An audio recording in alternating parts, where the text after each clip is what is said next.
All right, you played on the Bulls. We're talking alphas here. D Wade, Rajon Rondo, Jimmy Butler. 3 alphas, all under one roof. How does that work? Doesn't seem like it would. How did it work? It was rocky. It was real rocky in the beginning. I just felt like they were just trying to figure out, their place. I will say toward when we got to the playoffs, I feel like they all like took a step back and were able to sacrifice, something so that they all could play a role. I think they ended up figuring out, but in the beginning it was tough, man. It was tough. Like there's a lot of different personalities in there.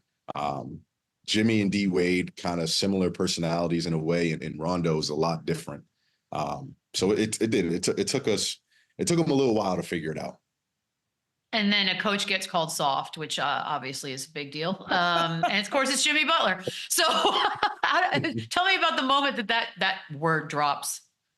Yeah, so we were just like, we had a bad start to the year. Like we had a real bad start to the year. We had a team meeting. And then Jimmy and Coach Hoiberg, they were going like, they weren't getting along. Jimmy's supposed to be, he's the best player on our team. If them two aren't getting along, like something's off. So we needed to get them two on the same page. And Hoiberg was he was a rookie coach at the time. So I'm sure he was trying to figure stuff out too. But anyway, so there was one game where Jimmy got a tech, D Wade got a tech. The refs were awful that game. And then Taj Gibson got a tech. And so like if Taj gets a tech, something's off. Like he's a, you know what I mean? He's passionate, but he's more mild-mannered than, with the refs than most people. So then we went back into the locker room. Next day we had a team meeting.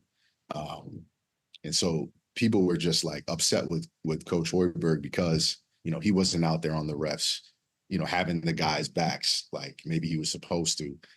So next day we have a team meeting and Coach Hoiberg is like, Jimmy, like what's going on, man? Like what's going on with me and you? And he was like, Jimmy like kind of shook his head and he was like, no, tell me. And Jimmy was like, he looked at him. He was like, well, for one, I think you're soft. Two, he didn't even get to two. He didn't even get to two. Coach Hoiberg was like, well, don't ask a question. Yeah, like he didn't even get to do. And Coach Hoiberg was like, "Fuck you, Jimmy." And then Jimmy, you know how Jimmy is, he's real sarcastic. So he's like, "Oh, see, you asked me now. It's fuck you, Jimmy." That kind of proves his point. If you won't let the man speak, that proves his point. You can't take it. Showing. Then he went on and say like how like he got a tech, D-Wade got a tech, Taj got a tech. He didn't feel like he didn't have our backs. It was just one of those team meetings like where everybody like kind of got something off their chest. But like I said, we ended up, figuring it out. We had an okay season. And Rondo getting hurt in the playoffs really hurt us. We were up 2-0 on the Celtics. I think we would have won that series if Rondo didn't get hurt, to be honest. Yeah, y'all were rolling, man. And we got legendary stories about Jimmy out in Minnesota in practice. Whether he just dominated practice by don't take any shots. Give me the 5 guys that's on the bench and we'll play pickup. We'll play pickup and we'll scrimmage with those guys. You got any psycho Jimmy stories from Chicago? Shit, we just heard one. Psycho stories is the best. I love it, man. Yeah, like you just don't know, you just don't know what Jimmy you're gonna get, right? Like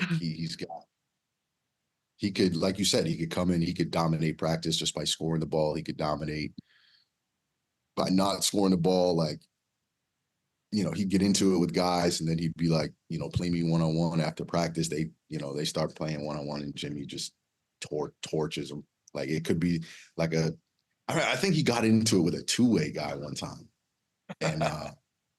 And dude was like, I really I don't care that you're the best player on the team. You're a star on the team. I can't remember who it was though. Damn, I wish I remember who it was, but I can't remember. And he was like, play me one-on-one. And Jimmy was like, I'm not playing for nothing on the line. And he was like, all right, let's play for 10 bands. And Jimmy was like, nah, if I win, you gotta never play basketball again. I'll give you 10 bands. Dear God. Oof, cutthroat.